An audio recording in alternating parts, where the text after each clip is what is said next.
Welcome to The Explainer. Today, we're doing something really cool. We're going to become architects of communication, and we're going to explore the amazing blueprint that turns simple sounds into, well, the entire world of human language. So, let's just start with this one big question. How do we get from a little puff of air, a vibration in our throat, to poetry, to philosophy, to just telling someone you love them? I mean, it really does seem like magic, but it's not. It's actually a system, a really beautiful layered system. So here's how we're going to tackle this. We're going to build our understanding of language literally from the ground up. We'll start with the bare bones sounds, then we'll assemble them into words, arrange those words into sentences, and then, finally, we'll unpack how we get any meaning out of it at all. Okay, let's dive right into our first layer, phonology. You can think of this as the absolute bedrock, the raw material for everything we say and everything we hear. You know, phonology isn't just a big list of sounds. It's the rulebook for how those sounds can be combined. It's kind of like the physics of speech. And what's wild is that every single language has its own unique set of rules, its own soundscape. Now, this is a perfect example of the power of just one tiny sound. The only, and I mean only, difference between pin and bin is a little vibration in your vocal cords. For the B sound, they vibrate. For P, they don't. That one little feature creates a totally different word. That's what we call a minimal pair, and it's phonology in action. It's that precise. And these right here are the core building blocks. So a phonemic sequence tells you which sounds can even sit next to each other. It's why blick sounds like it could be an English word, but benek just feels wrong. We just saw voiced versus voiceless consonants with pin and bin. Diphthongs are those cool gliding vowels where two sounds merge into one, like the oi in boy. And finally, pitch and stress. That's the music of language. It can change the entire meaning without changing a single word. Just listen to the difference between I didn't steal your wallet and I didn't steal your wallet.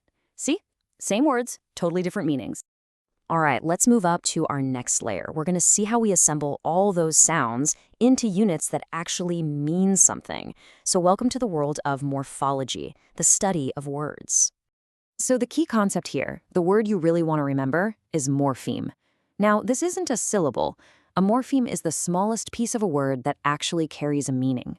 So take the word cats, for example. It's got two morphemes, cat, which means, that feline animal, and the S, which just means more than one. And morphemes basically come in two flavors. You've got your free morphemes, which are just words on their own. You can just say cat. But then you have bound morphemes, things like prefixes and suffixes, and they're a little clingy. They absolutely have to be attached to another morpheme to make any sense. You can't just walk around saying or un all by itself. And we use these morphemes in two main ways. Derivation is when you use a bound morpheme to make a completely new word, often changing what kind of word it is, like turning the verb wait into the noun waiter. But inflection just kind of tweaks an existing word to make it fit grammatically, like adding an S to show it's happening now. It modifies the word, but it doesn't create a whole new entry in the dictionary. Okay, so we've got our sounds and we've got our words. But, a pile of bricks isn't a house. You need an architectural plan. And that brings us to our third layer, syntax. Syntax is what gives us the rules for building sentences that actually make sense. It's the grammar that tells us the dog chased the cat is a perfectly good sentence in English, but chased the cat the dog is not so much. It's this amazing thing that lets us take a limited number of words and create an infinite number of new ideas. And here's where it gets really cool. The correct order is totally relative. In English, we use a subject-verb-object order. But as you can see, a language like Korean puts the object before the verb.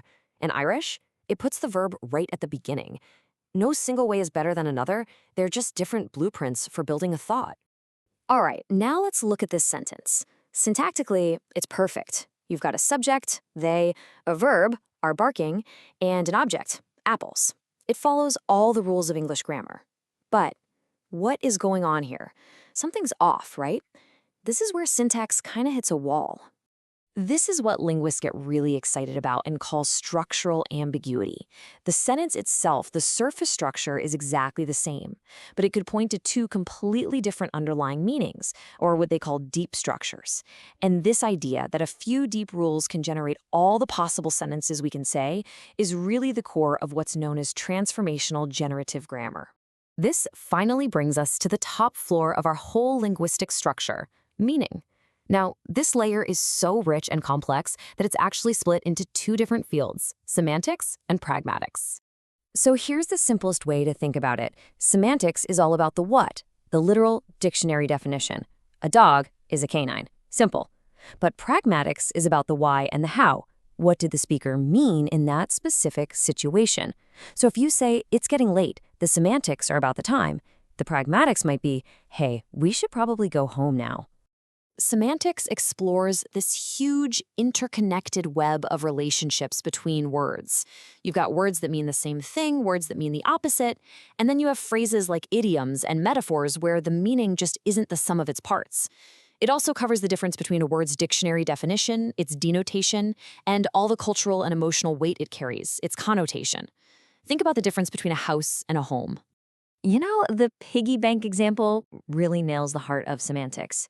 You can know the dictionary definition of piggy and bank and still have absolutely no idea what a piggy bank is. Meaning isn't just in the words themselves. So much of it relies on our shared background, our culture, and our life experiences.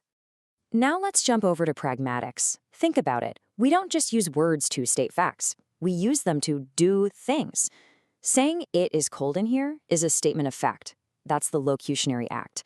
But depending on the context, who you're with, where you are, what you are very likely doing is making a request. That's the illocutionary act. You are literally performing an action with your words. So, how on earth do we figure out these implied meanings? Well, it turns out we rely on this set of unwritten rules. We call them conversational maxims. We just assume that people are trying to be truthful, relevant, and clear.